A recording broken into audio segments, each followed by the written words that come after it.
Welcome to the Ingress Insights podcast, hosted by PkmnTrainerJ. Ingress Insights is a podcast about the Niantic game Ingress. Listen each week for the latest news, updates and rumours. Let us know your thoughts by leaving a voice message or emailing us at the links in the show notes.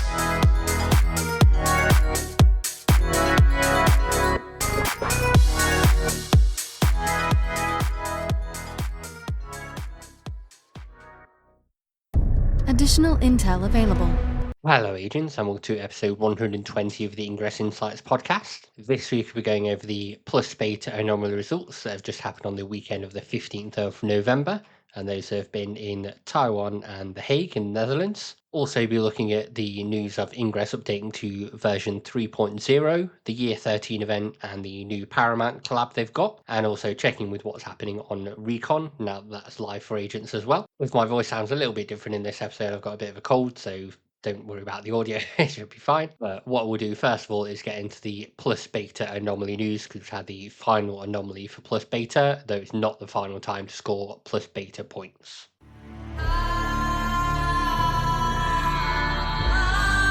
This is Shimon, former community manager for the Witcher Monster Slayer, and you're listening to Ingress Insights.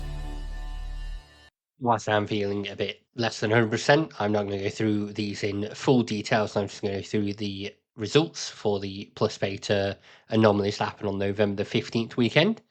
So in Taiwan, the score was 183.7 points Enlightened versus 116.3 to Resistance. So that went to the Enlightened. And then in The Hague in the Netherlands, it was 132.1 points to Enlightened versus 167.9 points to Resistance. So then that means the total points for that whole weekend for the final anomaly in plus beta was 315.8 points to Enlightened versus 284.2 points to Resistance. I haven't yet checked what that means for the total results at the moment. As I mentioned, there are a few more plus beta events coming up. That doesn't finish everything off. Usually it's the final thing of there that you get the plus beta XM anomaly, the final XM anomaly of the season. That's it. It wraps everything up. But next weekend, we've got the plus beta build-up battles. So just a reminder, that's starting the 21st November 2025, 5 p.m. UTC, and including 1st of December 2025, 5 p.m. UTC. For this event, it's deploying rare or very rare battle beacons and battling over those to try and get the highest category you can. If you get category 6, then you get 33 plus beta tokens from that particular beacon, but there's no limit on the number you can earn. So if you are doing well, if you've got an area with loads of active agents, you could potentially get loads of points on there for your plus beta badge. The main thing you want to focus on though is the faction score. So 2,000 season points should be distributed according to the aggregate number of battle beacon point values claimed by each faction.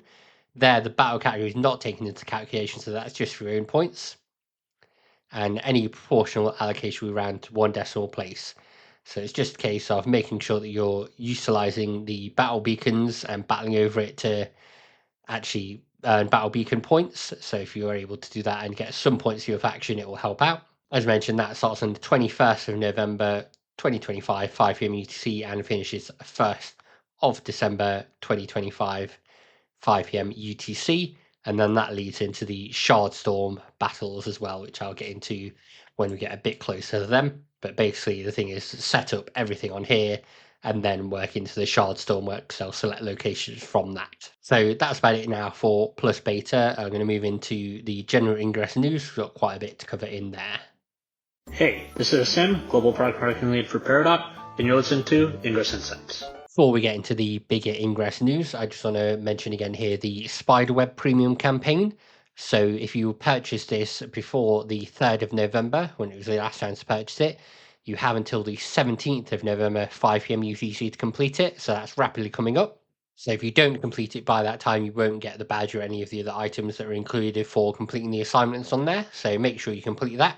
Then the first bit of big Ingress news to move on to is the year 13 event, which is running now. So it's running from the 14th of November, Friday, 5 p.m. UTC, to the 24th of November, 5 p.m. UTC, which is Monday. So all through this weekend and through to next week. So just a reminder on what's going on during the Ingress Year 13 event. So you get double AP for all your actions, double hack output of building gear, so resonating some power cubes from friendly portals, double hack output of attack gear, XMPs and strikes from enemy portals. Drone cooldown is down to 13 minutes, and kinetic capsule program time is reduced from 8 kilometers to 3 kilometers. You can also run 13 kinetic capsule programs in parallel, so run 13 at once. Overclock glyph hack duration is extended 130 seconds, so you've got more time to fit in your overclock. And you can also deploy 2 level 8 resonators per agent. The final one that we've got usually is experimental weapon tunings. This is again XMPs up to 30% by holding down to fire. So a familiar experiment for most agents on there when we get experimental weapon tunings. We do also have a new campaign sort of thing running during the Year 13 event, so I'll get into that next. On the 11th of November, the Ingress team posted on their site that Paramount taps Niantic Spatial's Ingress for the Running Man immersive storytelling mission. So for over a decade, we've worked to bring stories off the screen into the streets to make the world itself a stage for adventure, where technology blurs the line between imagination and reality. Today, we're excited to share a new collaboration that builds on our work with customers in the world of immersive storytelling. We're partnering with Paramount Pictures to celebrate their upcoming film, The Running Man, with a special experience inside Ingress from November 12th to November 19th. The themes of the film resonate deeply with the world of Ingress, making this a perfect match. It's an opportunity to leverage Ingress's unique discovery vehicle, inviting players to explore a narrative inspired by the film. This collaboration also marks a significant milestone for Ingress, with the game celebrating its Ingress 13th anniversary in November. For over a decade, Ingress has revealed a hidden world, a mysterious layer of reality existing just beyond our own. A trailblazer, it proves that a persistent global scale story can turn your daily walk into a mission and your city into a contested territory for a dedicated global community. With the Running Man collaboration, we're tapping into that same spirit of real world discovery. Those exploring the world through Ingress will find a special media up globally that delves into the film's plot, while a special citywide walking mission community event awaits those on the ground in Los Angeles. Just to note, this walking mission already happened, so that was done by Brian in downtown Los Angeles. It's walking a series of missions that are linked to film locations. Players won't just be watching a trailer, they'll be embarking on a real world quest inspired by it, moving through the city, guided by a story that channels the spirit of the film, and engaging with the narrative woven directly into the fabric of the real world. This collaboration is one example of how we're using geospatial AI to turn the world into a living, intelligent canvas, empowering any creator or storyteller to craft their own immersive and interactive worlds on top of our own. And that was all written by Asim Ahmed, head of product marketing at Niantic Spatial, who you'll have heard on the Peridot podcast on the little bits that I insert in the episodes, so you'll know Asim's voice. So hopefully you imagine him reading that rather than my horrible cold-stricken voice. This is interesting because this means Paramount is now a sponsored partner of Ingress, similar to Ito-En and SoftBank. We've always had previous sponsors before, like AXA and Circle K, Lawson, all those ones that had the sponsored items. So it'll be interesting to see how that goes forward on there. Paramount obviously own a lot of stuff, like South Park goes on their network, Star Trek. What's the cowboy thing called that people are probably calling it the cowboy thing for? Yellowstone? I want to say that's correct, but please do let me know if I'm wrong. So yeah, it'll be interesting to see how that moves forward on there. I think I've got 7 media for the Running Man so far. I know more about the movie now than I did when this was announced. I knew nothing about it when it was announced. Now I know little bits about it, a few people that are in it, who wrote it, that kind of stuff. So I guess it's worked in that way for Paramount. I don't know how it's worked for Ingress in reverse on there and how that's working for getting more people playing. I think it's one of those time will tell kind of things. It was mentioned as well that the Ingress app is now updated to a version 3.0.1. So with that, the Ingress team also updated the images in the App Store, and they've updated the startup screen so it now says Niantic Spatial at the start. And of course, it is back to just Ingress now, not Ingress Prime. In the app update, they mentioned they updated Niantic Spatial logo on App Start, updated our game engine for improved stability and performance, and fixed app crashes related to Adventure Sync. As I mentioned, they also updated the images in the App Store and Play Store. So one of those eagle-eyed agents noticed is a campaign, which we don't yet have in the game, which is a permanent premium campaign that's celebrating 10 plus years of Ito-En and Ingress. It looks like it awards a badge at the end for doing 3 assignments on there. So for hacking portals, deploying port mods, destroying resonators, and going through 3 lots of 3 bounties and rewarding some kind of medal at the end. So it'll be interesting to see when we do get that come in. I'm surprised we didn't have the Running Man campaign and something else to do on there. So maybe we'll see future campaigns from Paramount or future premium campaigns from partners now. That's a thing. Maybe we get a premium SoftBank campaign, or we get a campaign for New Year, Christmas, that kind of thing. Yeah, it's all interesting to see. It seems like Ingress is moving in the right kind of way. So again, just a wait and see. But I think that's about it now for general Ingress news. Let's kind of move in and talk about Recon now that it's live. What's up? This is Smooth Guy O, and you listen to the Ingress Insight podcast. The main news for Recon this week is that it's now live, so that's great. It's able to be logged into for level 16 or recursed agents. I assume it's like with OPR, the levels will drop back down. I'm also not sure whether the correct terminology for it is OPR still, because that's how you log in. You go to opr.ingress.com and log in from there. But at the top left of the screen, just say Recon, and the help articles say Recon. That's how I'd figured it, so that's how I'll keep referring to it on here. But if you know it was OPR, just hear it as OPR and I say Recon. Alongside Recon coming online, the CML got reactivated, so you'll be able to see that coming through now on your scanner and be able to get that for doing the contributions. There's a few things missing from Recon if you're used to Wayfarer. I'm sure the Wayspotters podcast will cover those as well. They cover Wayfarer, but they'll probably also cover Recon when it launches. I think both the hosts are level 16, so they should be able to log in and do that.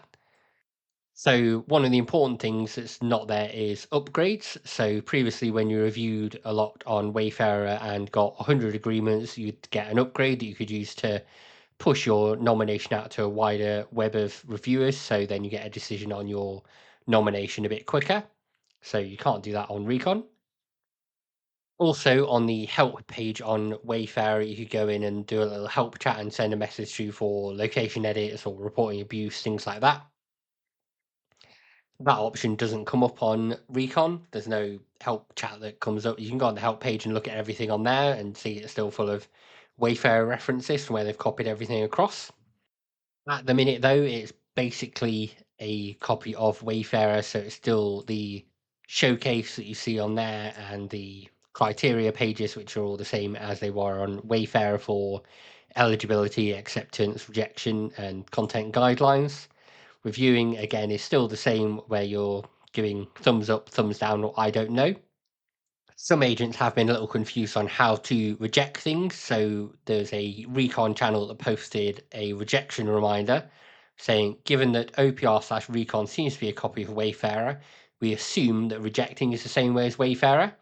So as a reminder, Niantic Tino posted on a previous AMA that if you believe that a nomination should not be on the map, make sure you review the nomination and thumbs down safe, appropriate, accuracy, or permanent and distinct to have your review reflect a rejection. So this implies that even though you would think it makes sense that doing a thumbs down on socialize, exercise, explore does not reject a nomination. So you could say, I don't know, for those first 4, thumbs down, socialize, exercise, explore. It doesn't seem like that would reject the nomination. So if you want to reject a nomination, you need a thumbs down on one of the first 4. You can obviously see all your contributions, so you can go on and see all your edits and everything like that you've submitted. It does go back to Wayfarer times. Obviously, Wayfarer now was OPR then. I laughed at Brian about obviously pinching OPR from agents, and as they have to make their own one. You can go through there and see what's in voting, what's in queue, what's in review. If a nomination is rejected, you can appeal that, same as you could on Wayfarer. So you get 2 appeals every 15 days. They don't stack higher than 2, so you may as well use them both on rejected nominations, and then you get them back 15 days later, whether the team have made a decision or not. You can still send in another 2, help build up the appeals queue. I don't know who's doing the appeals at Niantic Spatial. It'll be interesting to find out, see what happens with that. You can obviously view your profile like you could on Wayfarer, so you can see your agent rating, either poor, fair, good, or even great. If you get to great, it says you're a top agent when you hover over it, which is nice. As you can tell, I've been reviewing a lot. I've reviewed almost 700 nominations at the moment. I've had about 87 have reached an acceptance, 36 rejected, and 5 duplicated. So those aren't my own nominations. Those are nominations I've reviewed. 87 of those have been accepted, reached an accept decision. And I got an agreement there because that was the right decision, that kind of thing. You can also, I just want to cover the settings. I'll probably go through this in a bit more detail when I'm feeling better, go through the screens and show you everything on there.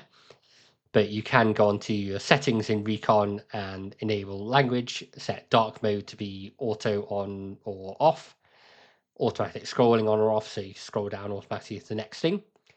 Setting your hometown location, which is something you'll do during the onboarding, as there's no test, it's just onboarding to say, do you understand these are what you should be doing? Setting your bonus location is optional at the moment, but you can change that every 3 months. So if you set it now, you could then change it in February. Yes, February.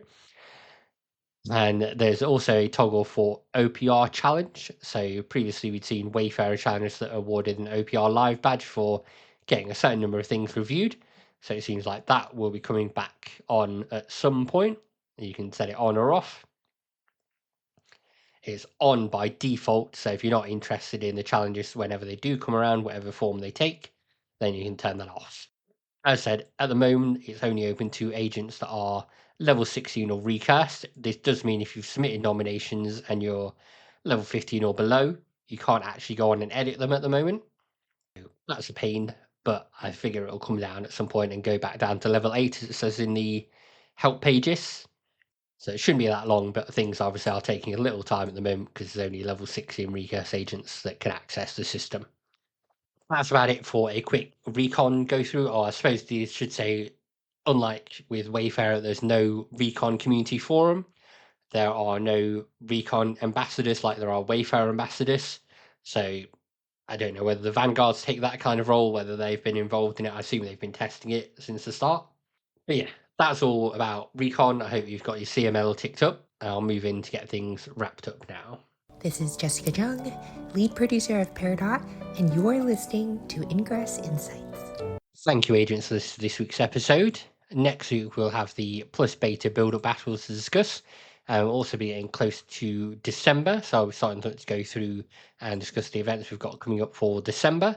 And then we'll also be coming out at the end of the Year 13 event, so be interested to see any changes there, see what people are earning, what badge, as well as any other campaigns we get, maybe the ETOEN campaign will get activated, maybe we get an end-of-year campaign activated on there. Just be good to see what happens and see where Ingress is going, see where if we get any details for Q1 2026 and more about the Plus Gamma Anomaly series.